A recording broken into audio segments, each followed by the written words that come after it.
La croyance. Elle disait qu'elle avait fait partie de plusieurs sociétés religieuses avant d'adhérer définitivement à l'une d'elles. Et, depuis, elle n'avait cessé de travailler pour elle, donnant des conférences et faisant de la propagande dans le monde entier. Elle disait qu'elle avait abandonné sa famille, le confort et beaucoup d'autres choses pour se consacrer entièrement à cette organisation.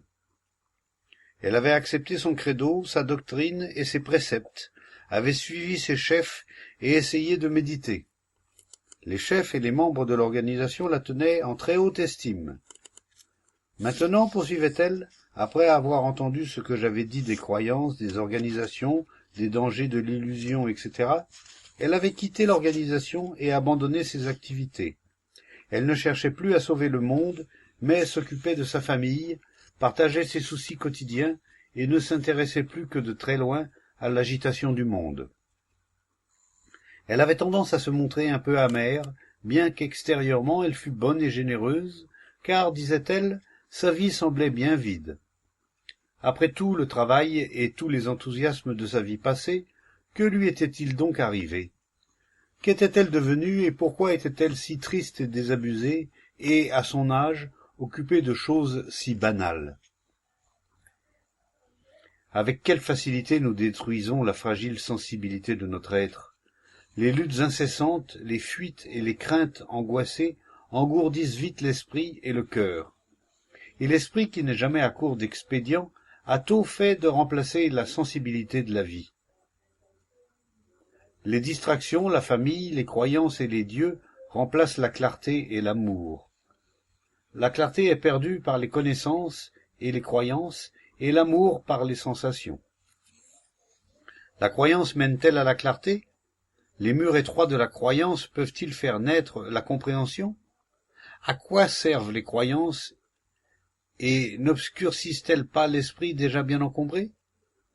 La compréhension de ce qui est ne réclame pas de croyance, mais une perception directe, dans une conscience ouverte et sans que le moindre désir vienne s'interposer devant sa vision.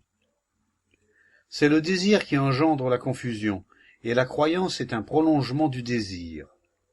Les voies du désir sont subtiles et, faute de les comprendre, la croyance ne fait qu'accroître les conflits, la confusion et les antagonismes. La foi est un autre nom de la croyance, et la foi est aussi le refuge du désir. Nous adoptons des croyances comme moyen d'action. La croyance nous donne cette force particulière qui vient de l'exclusion, du refus. Et comme nous sommes presque tous préoccupés de faire quelque chose, la croyance devient une nécessité. Nous avons le sentiment que nous ne pouvons pas agir sans une croyance, parce que c'est la croyance qui nous donne des raisons de vivre, qui donne un sens à notre travail. Pour la plupart d'entre nous, la vie n'a d'autre sens que celui que nous donne la croyance.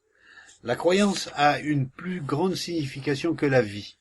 Nous pensons que la vie doit être vécue en conformité avec la croyance. Car si l'on ne se conforme pas à quelque chose, comment peut-il y avoir action? Aussi notre action est-elle fondée sur l'idée, ou elle résulte d'une idée, et ainsi l'idée prend plus d'importance que l'action.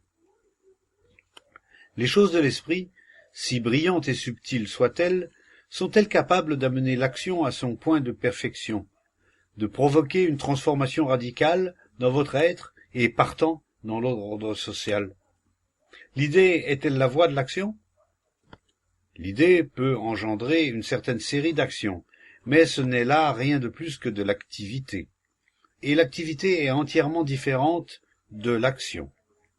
C'est dans cette activité que l'on est pris, et lorsque, pour une raison ou pour une autre, l'activité cesse, alors on se sent perdu, et la vie n'a plus de sens, elle devient vide. Nous sentons ce vide, consciemment ou inconsciemment, et c'est pour cela que l'idée et l'activité prennent une importance capitale. Nous comblons ce vide avec la croyance, et l'activité nous devient aussi nécessaire qu'un stupéfiant. Pour préserver cette activité, nous sommes prêts à renoncer, à nous soumettre à tous les tracas, à toutes les illusions. L'activité issue de la croyance entraîne la confusion et la destruction. Elle peut d'abord sembler ordonnée et constructive, mais par la suite il y a conflit et misère. Toute croyance, religieuse ou politique, empêche la compréhension des relations humaines, et il ne peut y avoir aucune action sans cette compréhension.